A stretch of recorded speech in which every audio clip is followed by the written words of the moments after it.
Hello friends, standard 12 subject English Anil sir. આપણે આજે આ વિડીયોમાં WH ક્વેશ્ચન જે પૂછાય છે ફ્રેમ ધ ક્વેશ્ચનનો પ્રશ્ન આજે સેક્શન એની અંદર બરાબર તમને નવી પેપર સ્ટાઇલ મુજબ એ 4 માર્કનો પ્રશ્ન પૂછાશે। 15 to 18 નંબરના ક્વેશ્ચન આવશે બરાબર। આ વર્ષે તમને 4 માર્ક્સનો એ પ્રશ્ન પૂછવાનો છે, તો એ 4 માર્ક્સ કેવી રીતે કવર કરવા એ જરા સમજી લઈએ। તમને ઓલરેડી એક આઈએમપીનું પેમ્પલેટ આપેલું છે, એમાં WH ક્વેશ્ચનના ટૂંકમાં બધી માહિતી આપેલી છે, એને એકવાર ધ્યાનથી સ્ટડી કરી લેજો મિત્રો। અને થોડીક એક્સરસાઇઝ હું અહીંયા સમજાવીશ, એની ઉપર ધ્યાન આપજો બરાબર। તમારો પ્રશ્ન એવો હોવો જોઈએ કે એનો જવાબ એ વિધાન વાક્યમાં આપેલા લીટી દોરેલા ભાગ, લીટી દોરેલો જે ભાગ છે એ તમારા જવાબ આવે। જે પ્રશ્ન વિચારો છો એનો જવાબ એ આવવો જોઈએ। ક્યારે કયો પ્રશ્ન પૂછાય એ જરા સમજાવી દઉં તમને બરાબર। તો પહેલો પ્રશ્ન છે હુ થી પૂછાય। હુનો અર્થ ખાસ ધ્યાન રાખજો। હુનો અર્થ કોણ થાય છે। હુ વડે પ્રશ્ન ક્યારે પૂછાય તો જ્યારે કોઈ સજીવ કર્તા વિશે જાણવું છે અથવા ક્રિયાનો કરનાર કોણ છે એ જાણવું છે ત્યારે હુ વડે પ્રશ્ન કરવામાં આવે। એ જ પ્રમાણે whom એનો અર્થ થાય છે કોને। તો કોઈ સજીવ કર્મ વિશે જાણવું છે એટલે ક્રિયાપદ પછી આપેલો શબ્દ એ સજીવ કર્મ હોય, અંડરલાઈન કરેલો ભાગ, લીટી દોરેલો ભાગ એ સજીવ કર્મ હોય અથવા કર્મ વિભક્તિના રૂપના નીચે અંડરલાઈન હોય, જેમ કે મી, અસ, યુ, હિમ, હર, ધેમ આ શબ્દો નીચે અંડરલાઈન હોય તો ત્યારે પ્રશ્ન whom વડે પૂછવામાં આવે છે। આ જ પ્રમાણે whose વડે પ્રશ્ન પૂછવામાં આવે। whose નો અર્થ છે કોનો, કોની, કોનું અથવા કોના।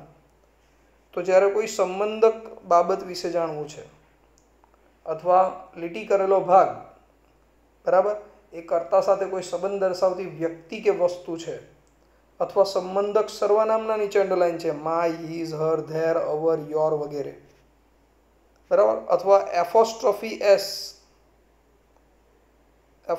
એસ વાળો કરતા હોય, અંડરલાઈન કરેલો ભાગને એફોસ્ટ્રોફી એસ લાગેલું હોય તો ત્યારે પ્રશ્ન whose વડે પૂછવામાં આવે છે। આ જ પ્રમાણે બીજો પ્રશ્ન છે which। which એટલે કયું, કઈ અથવા કયા એનો અર્થ થાય છે। which થી પ્રશ્ન ક્યારે પૂછાય તો જ્યારે લીટી કરેલો ભાગ, અંડરલાઈન કરેલો ભાગ એ કોઈ નિર્જીવ બાબત છે, કોઈ નિર્જીવ વસ્તુ છે બરાબર। જેમ કોઈ રંગ, નિર્જીવ બાબતમાં શું આવે, જેમ કોઈ રંગ છે, કોઈ શર્ટ વિશે પૂછવું છે, કોઈ કાર વિશે પૂછવું છે, કોઈ સંસ્થા વિશે જાણવું છે બરાબર, કોઈ ચોપડી વિશે જાણવું છે તો which book, which shirt, which color, which institute, which school બરાબર। તો એ નિર્જીવ બાબતો વિશે જાણવા અથવા પસંદગી અંગેની માહિતી મેળવવા which વડે પ્રશ્ન કરવામાં આવે છે। આ જ રીતે બીજો પ્રશ્ન છે what। કોમન પ્રશ્ન, એનો અર્થ થાય છે શું। તો જ્યારે લીટી કરેલો ભાગ કોઈ નિર્જીવ કર્મ હોય તો એ નિર્જીવ કર્મ વિશે જાણવા અથવા વિધાન વાક્યમાં આપેલી ઘટના શું થઈ છે, શું ક્રિયા બની છે એ જાણવા અથવા વ્યક્તિના વ્યવસાય વિશે જાણવા વોટ વડે પ્રશ્ન પૂછવામાં આવે છે। સેમ થિંગ વેર વડે પ્રશ્ન પૂછવામાં આવે। વેરનો અર્થ થાય છે ક્યાં। તો કોઈ વસ્તુ કે વ્યક્તિનું સ્થાન જાણવું છે એ ક્યાં છે એટલે કે લીટી દોરેલો ભાગ, વિધાન વાક્યમાં લીટી દોરેલો ભાગ એ કોઈ સ્થળ દર્શક શબ્દો હોય તો ત્યારે વેર વડે પ્રશ્ન પૂછવામાં આવે છે। આ જ પ્રમાણે એક પ્રશ્ન વેન વડે પૂછવામાં આવે છે। વેનનો અર્થ થાય છે ક્યારે। તો લીટી દોરેલો ભાગ એ કોઈ ઘટના કે ક્રિયાનો સમય દર્શાવતો હોય અથવા અંડરલાઈન કરેલો ભાગ when, while, till, as soon as આ પછી આવતું કોઈ વાક્ય હોય। આ સંયોજકો છે, એ સંયોજકોની સાથે છેલ્લે સુધી આખા વિધાન વાક્યમાં અંડરલાઈન કરેલો હોય ત્યારે વેન વડે પ્રશ્ન પૂછવાનો। કોઈ તારીખ, સમય વિશે જાણવું છે, કોઈ તહેવાર વિશે જાણવું છે ત્યારે પણ વેન વડે પ્રશ્ન પૂછવામાં આવે છે બરાબર। આ જ પ્રમાણે વાય વડે પ્રશ્ન કરવામાં આવે। તો વાયનો અર્થ થાય છે કેમ અથવા શા માટે। તો કોઈ ક્રિયા કે ઘટનાનું તમારે કારણ જાણવું છે કે શા માટે થઈ, અથવા ક્રિયાનો હેતુ જાણવો છે, કારણ અથવા હેતુ જાણવો છે તો વાય વડે પ્રશ્ન પૂછાય। આ ઉપરાંત બીકોઝ, એઝ, સિન્સ જેવા કારણદર્શક સંયોજકો પછી આવતું વાક્ય એના વિશે જાણવું છે, કારણ જાણવું છે કે બીકોઝ ઓફ, ડ્યુ ટુ આવા શબ્દો પછી કારણ દર્શાવેલું હોય તો ત્યારે પ્રશ્ન વાય વડે પૂછવામાં આવે છે. આ જ રીતે હાવનો અર્થ થાય છે કેવી રીતે. તો કોઈ ઘટના કે ક્રિયા કેવી રીતે થઈ એ જાણવું છે. કોઈ ઘટના કે ક્રિયા કેવી રીતે બની છે એ જાણવું છે. એ ઘટનાની વિગત જાણવી છે. અથવા એડવર્બ એટલે ક્રિયા વિશેષણના રૂપના નીચે અંડરલાઈન કરવું છે. ક્રિયા વિશેષણનું રૂપ એટલે મિત્રો કેવું રૂપ? એટલે લીટી કરેલો ભાગ કોઈ એલવાય વાળું, પાછળ વિશેષણની પાછળ એલવાય પ્રત્યે લાગતો હોય. જેમ બ્રેવ વિશેષણ છે તો એની પાછળ એલવાય લાગે તો બ્રેવલી, હેપીલી, બરાબર, ઇઝીલી, સેડલી, આવા શબ્દોના નીચે અંડરલાઈન છે. બ્યુટીફુલી, આવા શબ્દોના નીચે અંડરલાઈન છે. તો ત્યારે પ્રશ્ન હાઉ વડે પૂછવામાં આવે છે. આ જ રીતે હાઉ મેની છે. હાઉ મેનીનો અર્થ કેટલા. જો લીટી કરેલો ભાગ કોઈ સંખ્યાવાચક નાઉન છે, કોઈ વ્યક્તિ કે વસ્તુની સંખ્યા જાણવી છે, એટલે કે અંડરલાઈન કરેલો ભાગ કોઈ કાઉન્ટેબલ નાઉન છે, ગણી શકાય એવું નાઉન છે, બરાબર. અથવા ફ્યુ, અ ફ્યુ, મોર, આ શબ્દોના નીચે અંડરલાઈન હોય તો ત્યારે પ્રશ્ન હાઉ મેની વડે પૂછાય. બરાબર મિત્રો. આ જ પ્રમાણે બીજો પ્રશ્ન છે હાઉ મચ. હાઉ મચ એટલે કેટલું અથવા કેટલી. તો હાઉ મચથી પ્રશ્ન ક્યારે પૂછવામાં આવે છે? તો કોઈ જથ્થાદર્શક વસ્તુ હોય, એટલે કે જેને ગણી નથી શકતા, પ્રવાહી હોય, પ્રવાહી વસ્તુ હોય, મિલ્ક, વોટર, ઓઇલ, બરાબર. પછી જથ્થાદર્શક શબ્દો એટલે કે લેન્ડ, મની, બરાબર. અથવા very much, too much, little કે અ લિટલ જેવા શબ્દોના નીચે અંડરલાઈન હોય. કોઈ વ્યક્તિની લાગણી એટલે કે જેમ પ્રેમ, ગુસ્સો, આવી લાગણીઓ છે તો એ લાગણી વિશે જાણવા પણ હાઉ મચ વડે પ્રશ્ન પૂછવામાં આવે છે. એ જ પ્રમાણે બીજો એક પ્રશ્ન છે હાઉ લોંગ. હાઉ લોંગ એટલે કેટલો સમય. તો કોઈ ઘટના કે ક્રિયાનો અનિશ્ચિત સમય જાણવો હોય એટલે કે મોટાભાગે આ આપેલું હશે, ફોર પછી અનિશ્ચિત સમય હશે. ફોર પછી અનિશ્ચિત સમય એટલે for last 2 days, for last 10 months, for last 10 years, અનિશ્ચિત સમય ફોર પછી. તો આ શબ્દોના નીચે અંડરલાઈન હોય તો ત્યારે પ્રશ્ન હાઉ લોંગ વડે પૂછાય. ખાસ ધ્યાન રાખજો. એ જ રીતે હાઉ ફાર આપેલું છે. હાઉ ફાર એટલે કેટલું દૂર. તો કોઈ વસ્તુ કે વ્યક્તિ એકબીજાથી કેટલું દૂર છે, બે વસ્તુ વચ્ચેનું જ્યારે અંતર જાણવું છે, બે વ્યક્તિ કે બે વસ્તુ વચ્ચેનું જ્યારે અંતર જાણવું છે ત્યારે હાઉ ફાર વડે પ્રશ્ન પૂછવામાં આવે છે. અને એ જ પ્રમાણે સિન્સ વેન આપેલું છે. સિન્સ વેન એટલે ક્યારથી. એટલે કોઈ ઘટના કે ક્રિયાનો નિશ્ચિત સમયથી ચાલે છે, કેટલા સમયથી ચાલે છે એનો આરંભ બિંદુ જાણવો છે, એનો આરંભ સમય જાણવો છે ક્રિયાનો, તો ત્યારે સિન્સ વેન વડે પ્રશ્ન પૂછાય. અને એકદમ સહેલું મેથડ છે એની કે તમને વાક્યમાં સિન્સ આપેલું હશે અને સિન્સ પછી સમયદર્શક શબ્દો હશે, નિશ્ચિત સમયદર્શક. એટલે since Sunday, since morning, since my childhood, બરાબર. અથવા લખેલું હશે સિન્સ જાન્યુઆરી, સિન્સ 23rd May, કોઈ તારીખ આપેલી હોય સિન્સ પછી, સિન્સ 2020 આવું લખેલું હોય, કોઈ વર્ષ આપેલું હોય તો ત્યારે પ્રશ્ન સિન્સ વેન વડે પૂછવાનો. સિન્સ હોય ત્યારે, બરાબર. અને સિન્સ પછી સમય હોવો જોઈએ. અને આ જ રીતે હાઉ ઓફન આવે. હાઉ ઓફન એટલે કોઈ ઘટના કેટલી વાર બની છે એ જાણવું છે. અથવા અંડરલાઈન કરેલો શબ્દો always, never, often, sometimes, usually, frequently, આવા શબ્દો આપેલા છે. કોઈ ઘટના કેટલી વાર થઈ છે એ જાણવું છે. વન્સ, ટ્વાઇસ, 3 times, આવા શબ્દોના નીચે અંડરલાઈન હોય ત્યારે પ્રશ્ન હાઉ ઓફન વડે પૂછાય. આ જ રીતે જ્યારે ઉંમર વિશે જાણવું હોય તો હાઉ ઓલ્ડ વડે પ્રશ્ન પૂછાય. યાદ રાખજો. એક કોમન પેટર્ન આપેલી છે અહીંયા WH પ્રશ્નની જો બોક્સમાં, કે કોઈ પણ WH પ્રશ્ન પહેલાં આવે, બરાબર, એના પછી કાળ પ્રમાણે ટુ બીનું રૂપ. એટલે વિધાન વાક્યમાં જે ટુ બીનું રૂપ આપેલું હોય, ધારો કે વાક્યમાં એમ ઇઝ આર હોય તો પ્રશ્નમાં પણ એમ ઇઝ આર આવવું જોઈએ. વાક્યમાં ભૂતકાળ વોઝ વેર હોય તો પ્રશ્નાર્થ વાક્યમાં અહીંયા ટુ બીની જગ્યાએ વોઝ વેર આવવું જોઈએ. જો વાક્યમાં હેઝ હેવ કે હેડ હોય તો અહીંયા પણ હેઝ હેવ કે હેડ આવવું જોઈએ, બરાબર, ટુ બીના રૂપ તરીકે. જો વાક્યમાં વિલ કે શેલ આપ્યું હોય તો અહીંયા વિલ કે શેલ આવવું જોઈએ. જો વાક્યમાં મોડેલ ઓક્ઝિલરીઝના રૂપ આપેલા હોય તો અહીંયા મોડેલ ઓક્ઝિલરીઝનું એ જ રૂપ આવવું જોઈએ વાક્યમાં આપેલું. પણ જો વાક્યમાં મૂળ ક્રિયાપદ હોય તો અહીંયા ડુ આવશે. એસ કે એસ વાળું ક્રિયાપદ હોય તો અહીંયા ડઝ આવશે, અને ભૂતકાળનું ક્રિયાપદ હોય તો ડીડ. તો આ થઈ ગયા ટુ બીના રૂપો. એના પછી વાક્યનો કર્તા. પછી આ ત્રણમાંથી કોઈ એક પ્રકારનું ક્રિયાપદ, કાં તો એ મૂળ ક્રિયાપદ આવે, કાં તો ક્રિયાપદનું ત્રીજું રૂપ આવે, કાં તો આઈએનજી વાળું ક્રિયાપદ આવે, બરાબર. જો આગળ ટુ બીના રૂપ તરીકે અહીંયા ટુ બીના રૂપ તરીકે જો તમને ડુ, ડઝ, ડીડ અથવા મોડેલ ઓક્ઝિલરીઝનું રૂપ અથવા વિલ કે શેલ આવતું હોય તો ત્યારે ક્રિયાપદનું મૂળ રૂપ આવે.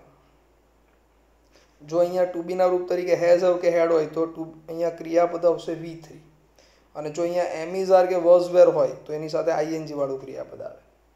ત્યાર પછી અન્ય શબ્દોને પ્રશ્નાર્થ ચિહ્ન.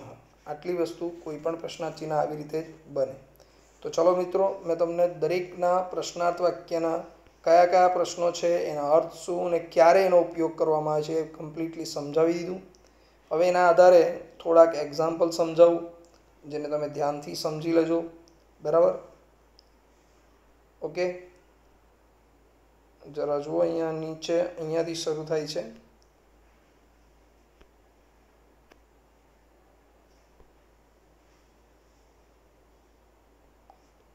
Just a second. સૂચના છે select and write the most appropriate question to get the underlined words or phrases as their answers. બરાબર, આ 4 માર્કનો પ્રશ્ન આવશે. આ જૂની પેપર સ્ટાઇલમાં 3 માર્ક્સનું હતું, બરાબર. 4 પ્રશ્નો આવશે 15 થી 18. આ વર્ષ પૂરતી આ પેપર સ્ટાઇલ છે.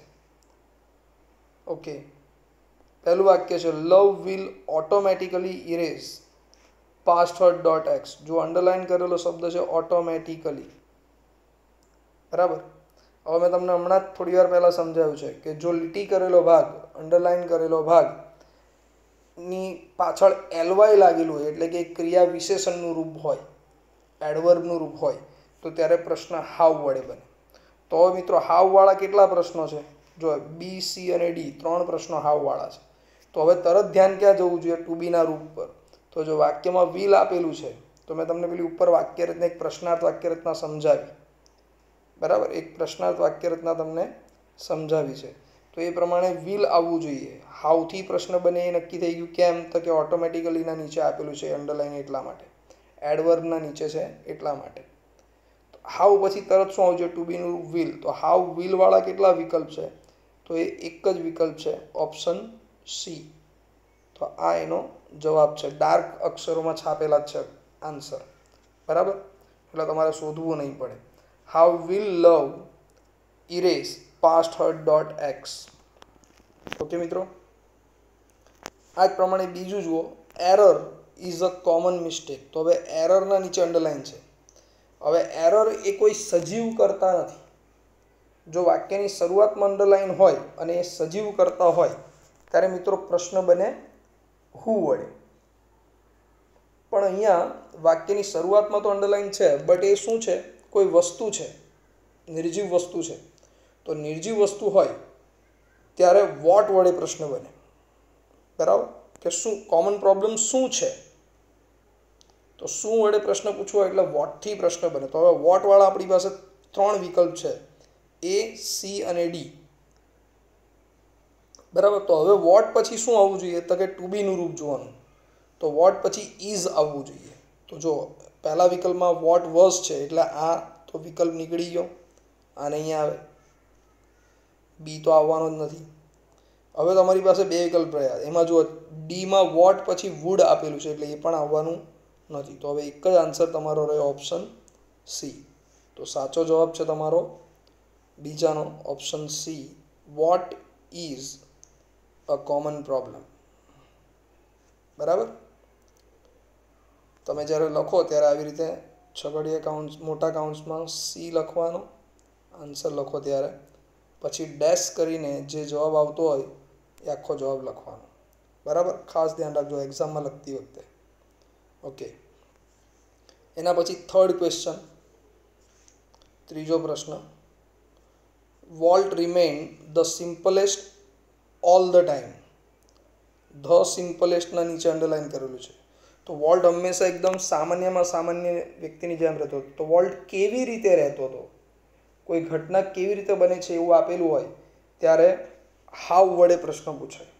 તો હવે હાવવાળા બે પ્રશ્ન છે મિત્રો, જુઓ, બી અને સી. તો હવે તમારે ત્યાં બે પ્રશ્ન આપેલા હોય એટલે તમારે તરત ક્રિયાપદને જોવાનું. તો અહીંયા ક્રિયાપદ કયો છે? રિમેઇન્ડ, ભૂતકાળમાં છે. ભૂતકાળનું ક્રિયાપદ હોય તો WH પ્રશ્ન જે આવે, WH પ્રશ્ન, એના પછી ભૂતકાળના ક્રિયાપદમાં શું આવે? એમાં ડીડ આવે. બરાબર. તો વોટ ડીડ વાળો પ્રશ્ન, સોરી, હાવ WH પ્રશ્ન પછી ડીડ આવવું જોઈએ. તો હાવ પછી ડીડ વાળો વિકલ્પ ક્યાં છે? તો એ છે ઓપ્શન સી. તો how did Walt remain all the time. Okay friends, આ જ પ્રમાણે ચોથું સેન્ટન્સ છે, જુઓ, ફોર્થ સેન્ટન્સ.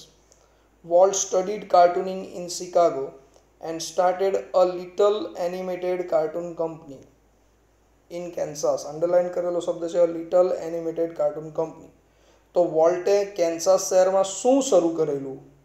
શું એટલે વોટથી પ્રશ્ન બને, બરાબર.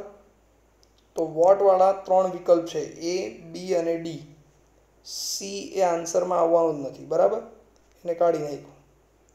તો હવે આપણી પાસે વોટ, તો એક સરખા પ્રશ્ન આપેલા હોય એટલે તરત ક્રિયાપદ જોવાનું. તો આ વાક્યનું ક્રિયાપદ કયા કાળમાં છે? સ્ટાર્ટેડ છે. આ વાક્યનું ક્રિયાપદ છે સ્ટાર્ટેડ, બરાબર. તો એ ભૂતકાળમાં આપેલું છે. ભૂતકાળમાં છે એટલે મેં તમને ઉપર સમજાવ્યું કે WH શબ્દ સિલેક્ટ કરી લો. WH શબ્દ આપણો છે વોટ, એના પછી ડીડ આવવું છે. તો વોટ ડીડ વાળા કેટલા વિકલ્પ છે? તો એ એક જ વિકલ્પ છે, એક જ ઓપ્શન છે એવો, option B. What did Walt start in Kansas City. Okay, ચલો દેન પાંચમો પ્રશ્ન. You need your mental capacity in order to study, work, impose constructive and workable order in your life. તો આમાં હેતુ આપેલું છે. શા માટે જોઈએ છે તમારે મેન્ટલ કેપેસિટીની? શા માટે જરૂર પડે? જ્યારે હેતુ જાણવો છે ક્રિયાનો, ઇન ઓર્ડર ટુ આપેલું છે હેતુ દર્શાવવા. તો જ્યારે ક્રિયાનું કારણ જાણવું હોય અથવા હેતુ જાણવું હોય ત્યારે હાવ વડે પ્રશ્ન પૂછાય, સોરી, વાય વડે પ્રશ્ન પૂછાય. તો વાયવાળા જુઓ, બે વિકલ્પ આપેલા છે, એ અને બી, બરાબર. કારણ કે હેતુ જાણવું હોય તો વાયથી પ્રશ્ન પૂછાય. તો વાયવાળા બે પ્રશ્ન છે. તો હવે ક્રિયાપદ જુઓ, તમારું ક્રિયાપદ છે નીડ. નીડ એ મૂળ ક્રિયાપદ છે. મૂળ ક્રિયાપદ હોય તો WH શબ્દ પછી તરત ડુ આવવું જોઈએ. તો વાય ડુ વાળા વિકલ્પ શોધી કાઢો. તો વાય ડુ વાળો એક જ વિકલ્પ છે, ઓપ્શન બી. તો why do you need your mental capacity. ખ્યાલ આવે છે મિત્રો? બરાબર સમજાય છે તમને? આ જ પ્રમાણે આગળનું એક્ઝામ્પલ જુઓ, છઠ્ઠું example.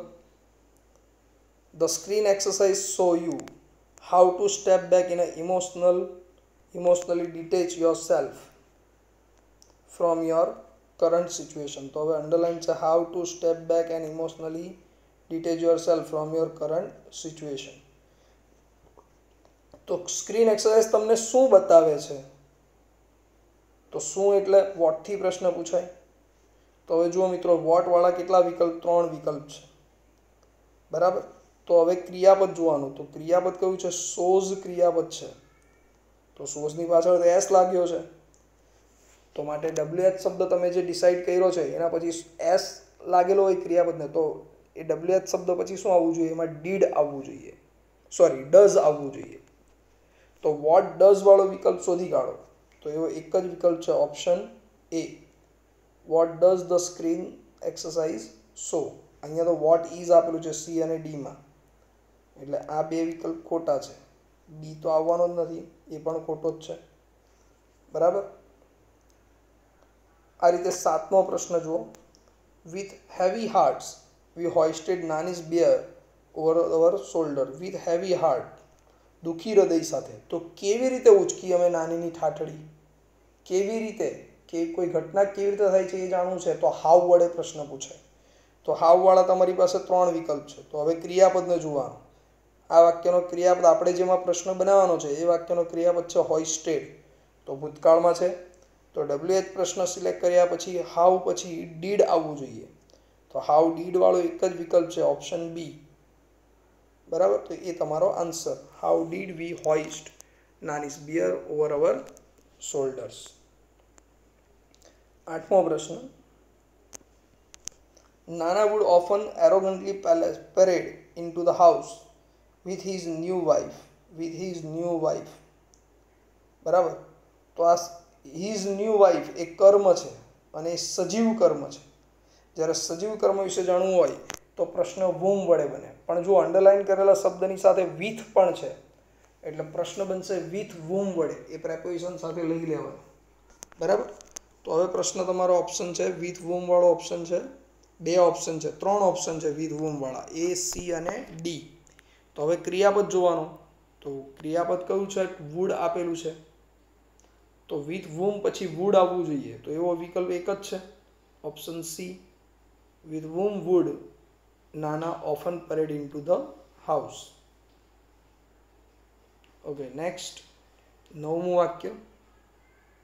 When I walked into Nana's room, I found him sleeping in Nani's bed. તો હું એમને નાનીના બેડમાં ઊંઘતો જોતો હતો. તો જ્યારે હું નાનાના રૂમમાં જતો ત્યારે હું એમને શું કરતા જોતો હતો? શું એટલે વોટથી પ્રશ્ન બને. જો મિત્રો, માત્ર ઇન નાનીઝ બેડના નીચે અંડરલાઈન હોય ને તો વેર વડે પ્રશ્ન બને, પણ સાથે સ્લીપિંગ પણ આપેલું છે.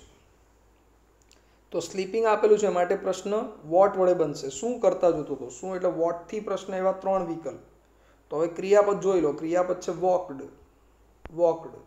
તો તમારા પ્રશ્નમાં વોકડ નહીં, એ આપણો પ્રશ્ન આમાં બનાવવાનો છે, આઈ ફાઉન્ડ વાળામાં. તો અહીંયા ફાઉન્ડ ભૂતકાળ છે, ફાઇન્ડ. બરાબર, તો વોટ પછી શું આવવું જોઈએ? ડીડ આવવું જોઈએ. તો વોટ ડીડ વાળો તમારી પાસે એક જ વિકલ્પ છે, option A. What did I find when I walk into Nana's room.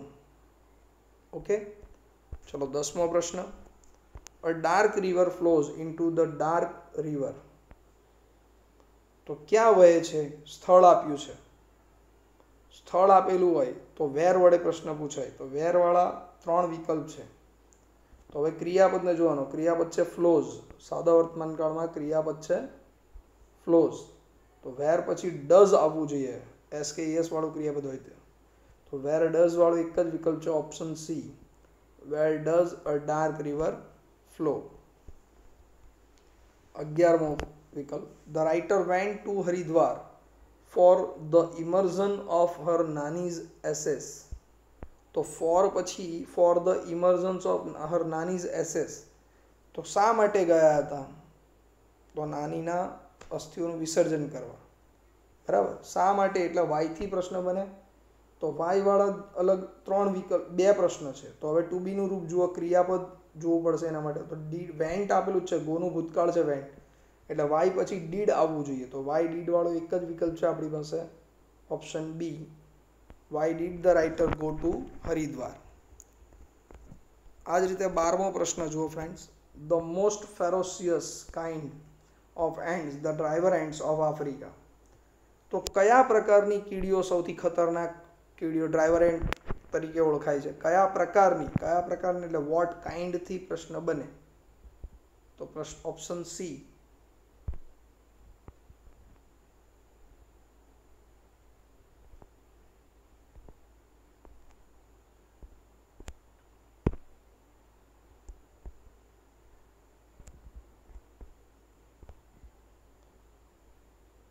Option C એનો જવાબ આવશે. What kind of ants are the driver ants of Africa. બરાબર. 13મો પ્રશ્ન. Some ants need followers to work for them. To work for ધેમના નીચે underline છે. તો શા માટે કામ કરવા જોઈએ? તો why do some ants need followers. Option b એ સાચો જવાબ છે. અને એ જ રીતે 14મો પ્રશ્ન. They are taught that brave men die for their country's honor. તો શા માટે મરે છે brave men? શું કામ મરે છે? શું એટલે વોટથી પ્રશ્ન બને. તો what are they taught? એમને શું શીખવવામાં આવે છે? તો what are they taught? बराबर है मित्रों। ओके फ्रेंड्स, तो आ थी गया तमारा WH क्वेश्चन थोड़ी एक्सरसाइज थोड़ी समझूती करावी बराबर। तमने प्रेक्टिस माटे हूँ आ पीक मोकली आपीश आ एक्सरसाइजना बराबर। ऊपर जे तमने बताव्युं छे कयुं आ जे नियमों छे ए तमारी पासे जे IMP नो पेम्पलेट छे मित्रों एमां आपेलुं ज छे। ओके फ्रेंड्स, एटले ए हूँ तमने सेंड नहीं करूँ, हूँ फक्त पेली एक्सरसाइजना फोटा तमने सेंड करीश। ओके फ्रेंड्स, तो अहींया आपणो एक रिविजननो बीजो एक प्रश्न पूरो WH question of frame the question. Okay मित्रों, बाकीनो नेक्स्ट विडियोमां बाय।